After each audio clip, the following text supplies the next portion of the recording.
Pas de gilet jaune ni d'arc de triomphe sur cette image. Nous sommes bien à Berne, non loin du Palais fédéral. C'est le 23 septembre 2021.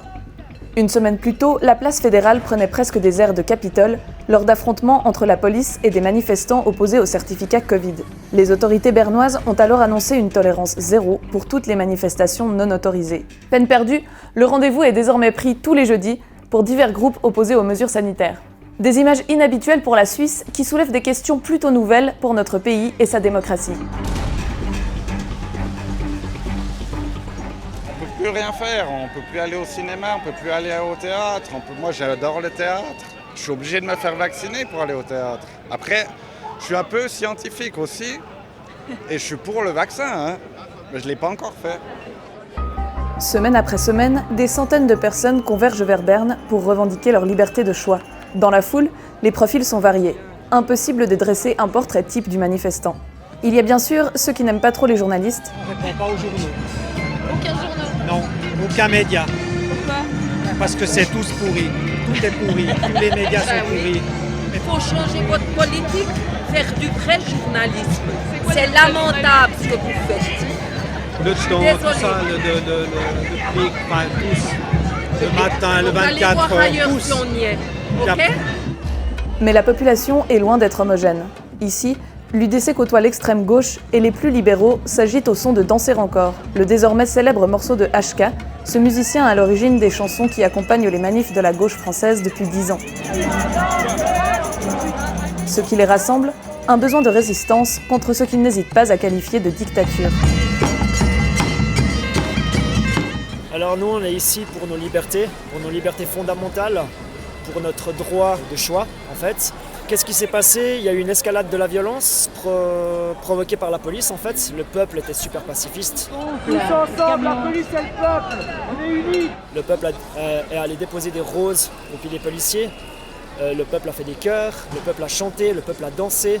Et la police a répondu par de la violence. Balle en caoutchouc, jet d'eau. Ok, au début c'était au sol, c'était un peu amusant, ok, c'était fun. Mais peu à peu, le jet est monté dans les visages, sur le corps des manifestants. Et du coup, les manifestants sont devenus, enfin pas tous, mais une petite minorité est devenue un petit peu agressif en faisant les doigts d'honneur. Mais voilà, ça en est resté là et puis il n'y a pas eu plus d'agressivité que ça. Personnellement, je suis un petit peu choqué de la réaction de la police, mais bon, ça ne m'empêchera pas d'être bienveillant et être en paix. Et pour moi, il n'y a pas de problème. Et le problème, il vient de plus haut, à mon avis.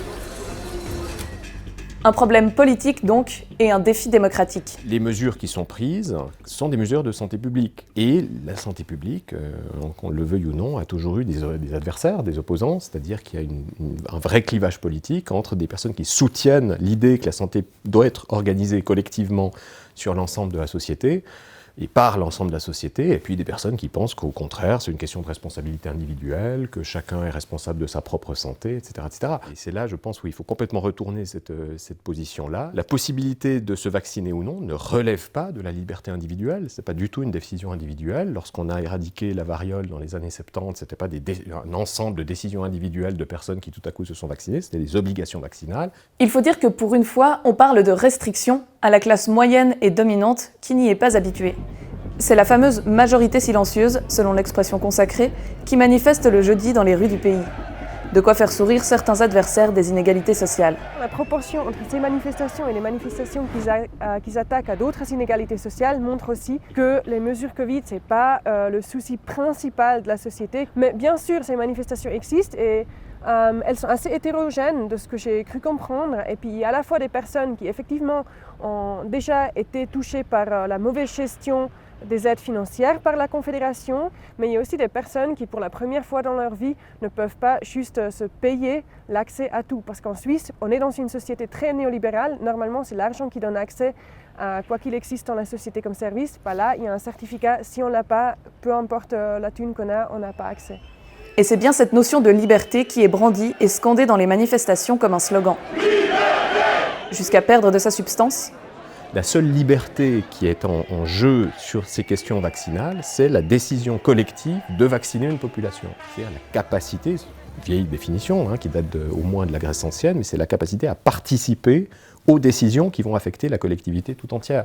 Et si on oublie cette dimension collective, on ne comprend plus rien du tout à la liberté. Sinon, c'est une espèce de définition ultra minimale et très pauvre en réalité. C'est la fantaisie individuelle de faire absolument tout ce qui nous passe par la tête, tout ce qui nous chante. Évidemment que ce n'est pas le cas. Cette liberté, les Suissesses et les Suisses seront les seuls au monde à pouvoir l'exercer lors du vote du 28 novembre sur la loi Covid, en prenant justement une décision collective, se conformer ou non aux règles sanitaires mises en place par le gouvernement. Et quel que soit le résultat, les perdants devront suivre la décision majoritaire.